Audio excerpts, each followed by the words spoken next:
जय सिया राम। मैं हूं पंडित अरविंद गौड़। स्वागत करता हूं आपका अपने YouTube चैनल ज्योतिष विद अरविंद गौड़ में। जो सीरीज़ एक बना रहे हैं, जिसकी कोशिश हो रही है उन तमाम बिंदुओं को छूने का प्रयास मैं कर रहा हूं जिनके कारण वैवाहिक जीवन में तनाव आता है।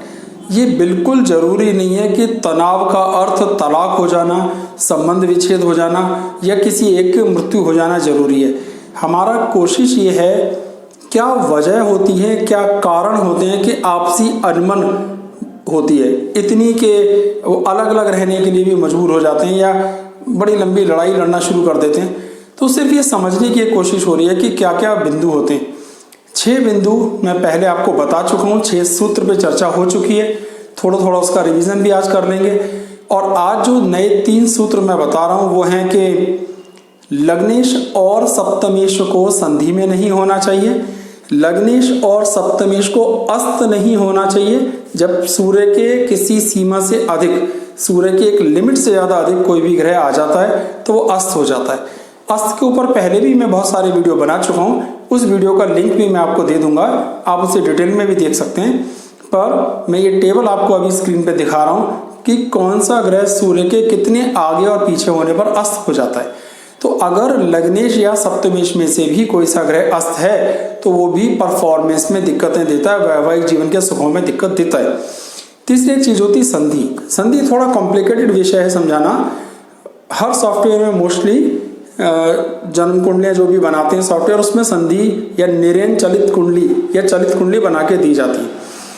तो उसमें भी अगर आप देखना, क्योंकि थोड़ा मुश्किल है, जिन्हें ज्योतिष आती है अच्छे से उनके लिए तो आसान है, एकदम नए के लिए थोड़ा मुश्किल है। पर आप इस समझ लीजिए, संधि भी एक फैक्टर होता है जिसमें हम कहते हैं कि 2 भावों के बीच में फंस जाता है। उसकी डिग्रीज ऐसी होती हैं, जैसे आपका एक पाँव कमरे के अंदर है, एक पाँव बाहर, तो अब आप ना बाहर है ना अंदर, आप रेल में हैं, एक पाँव आपने रेल के अंदर रखा और एक पाँव प्लेटफॉर्म पे, तो अब आप ना प्लेटफॉर्म पे हो ना रेल पे हो, इसे संधि कहते हैं। तो ये स्टार भी उल्टा असर करता है, नेगेटिव असर करता है, इसका भी हमारे जीवन पर प्रभाव आता है।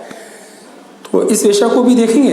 तो इन सभी को समझाने के लिए मैंने कम से कम पहले 2 बिंदुओं को डिटेल में समझाने की कोशिश की है, उसे समझें और बहुत जल्दी कंक्लूजन पे ना पहुंचें, धीरे धीरे सीखें और अगली 3-4 वीडियो तक पिक्चर बिल्कुल क्लियर होती जाएगी। और जब समराइज करके लास्ट में 2-3 वीडियो बनाऊंगा तो आपको ये समझना आसान होगा कि तलाक हुआ तो क्यों हुआ, कारण ये थे, दोबारा शादी हुई तो क्यों हो गई और नहीं हुई तो क्यों नहीं हुई, सब समझा दूंगा।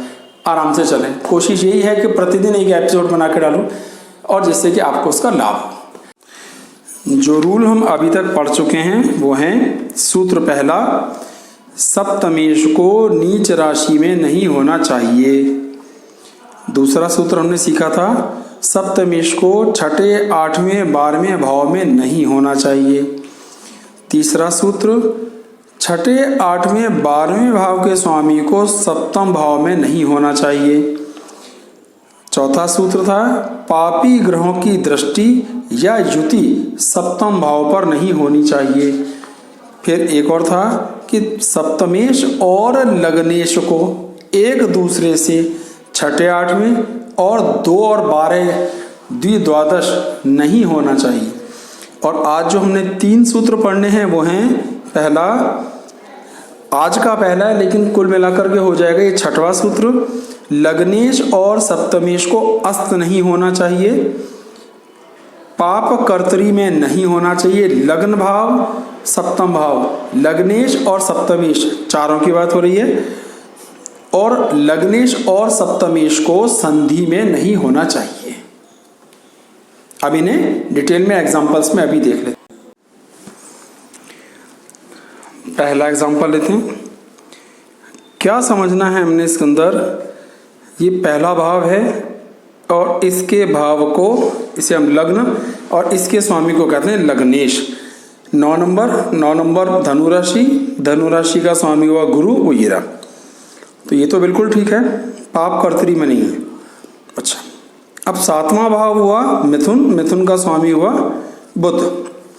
तो अब रूल क्या कहता है, पाप कर्तरी क्या होता है कि इसके एक तरफ पापी ग्रह और दूसरी तरफ भी पापी ग्रह हो।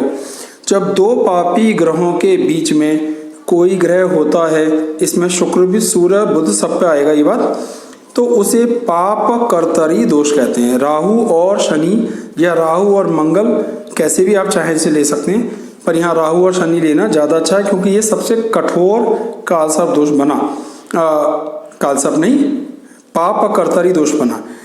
तो ये हमारा जो आज का है कि लगन के स्वामी को और सातवें घर के स्वामी को, या लगन का भाव और सप्तम भाव, ये चारों पॉइंट हैं। फिर से समझ लीजिए, इधर और इधर पापी ग्रह होते तब भी, यहाँ होता तब भी, वो दृष्टि से असर आता है। गुरु के दोनों तरफ पापी ग्रह होते या बुध के दोनों तरफ, तो ये पाप कर्तरी दोष नहीं होना चाहिए था।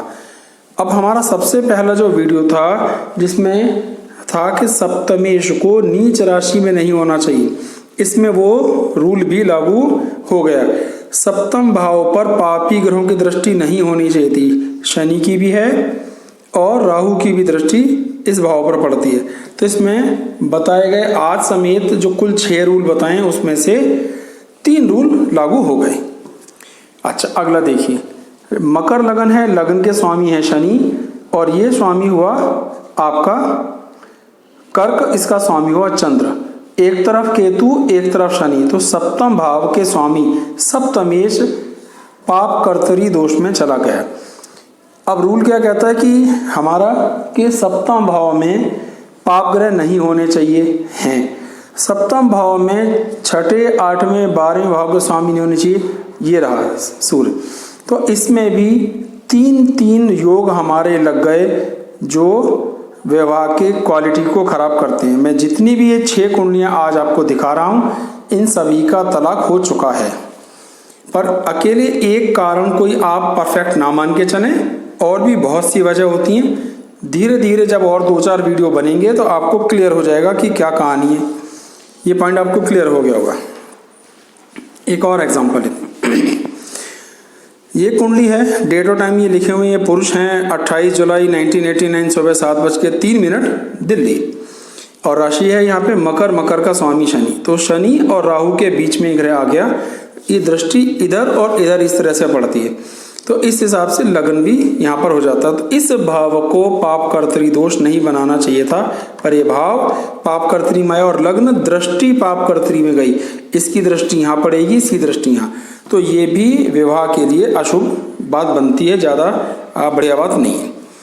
अब इधर लेते हैं, ये एक और कुंडली है। अब हमने क्या था कि इसके भाव के स्वामी को या लगन के स्वामी, तो या तो लगन का स्वामी या सप्तम का स्वामी अस्त नहीं होना चाहिए। अब इस भाव का स्वामी क्या है? गुरु, उसकी स्थिति तो ठीक है, पर वो कुंडली के 6ठे, 8वें, 12वें भाव में चला गया। ये हमारा रूल था, रूल नंबर 2, सूत्र दूसरा था। ये और 6ठे, 8वें, 12वें भाव के स्वामी को यहाँ नहीं होना चाहिए, वो भी हो गया कि अष्टम भाव का स्वामी मंगल ये रहा। और लगन का स्वामी की स्थिति क्या है? वो अस्त है, सूर्य के साथ बुध और शुक्र दोनों अस्त हैं। अभी शुक्र की भी कहानियां आपको बताऊंगा, ये भी बड़ा इंपॉर्टेंट फैक्टर है, पर अभी के लिए इतना काफी है कि सूर्य के साथ बुध जो लगन का स्वामी है वो अस्त है। तो यहाँ 3 रूल बने। पहला था हमारा कि इस भाव का स्वामी 6ठे, 8वें, 12वें भाव में ना हो, बृहस्पति ये रहा। 6ठे, 8वें, 12वें भाव के स्वामी यहाँ ना हो, अष्टम भाव का स्वामी ये रहा। और इन दोनों में से किसी भाव का स्वामी अस्त ना हो, बुध यहाँ पर अस्त है। ये है महिला की कुंडली, 19 जुलाई 1976, 15:45 दिल्ली का बर्थ है। ये वृश्चिक लगन की हैं, लगन का स्वामी हुआ मंगल, ये बिल्कुल ठीक है, इसमें कोई समस्या नहीं है। सप्तम भाव वृषभ राशि और शुक्र ये रहा। अब सूर्य के साथ शुक्र, बुध, शनि ये तीनों अस्त हो गए। अभी हमारा मेन कंसर्न किससे है? खाली शुक्र से, जो इस भाव का स्वामी है। तो ये अस्त होना वैवाहिक जीवन के सुखों में कमी की गारंटी देता है, तो इसको भी समझना बहुत जरूरी है। इनका भी तलाक हो चुका है। आज का हमारा आखिरी एग्जाम्पल आ गया। ये हैं 15 मई 1972 सुबह 10:20 दिल्ली। ये एक मेल हैं, पुरुष हैं, कर्क लगन है इनकी। कर्क लगन का स्वामी है चंद्र और वो 2 पापी ग्रहों के साथ है। इस भाव में राहु देवता विराजमान है और इसका स्वामी है शनि।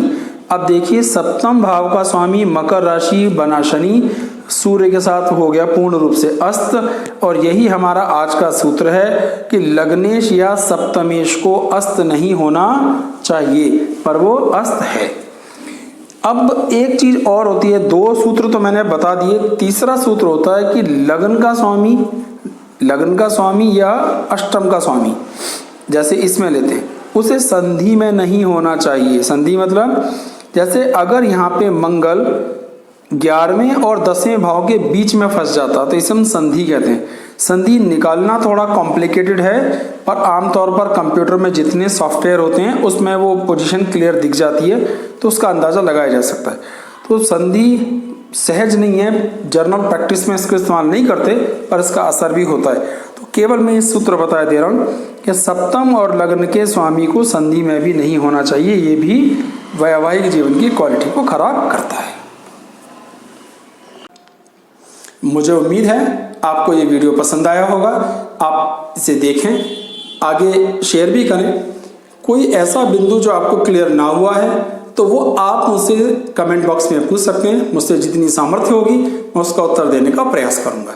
हमारी वीडियो को शेयर करें, चैनल को सब्सक्राइब करें, बेल आइकन को भी दबाएं, और अगर आप अपनी जन्म कुंडली दिखाने के लिए संपर्क करना चाहें तो थोड़ा सा शुल्क लेके ये सुविधा भी आपको फ़ोन पर अवेलेबल करवाई जा सकती है।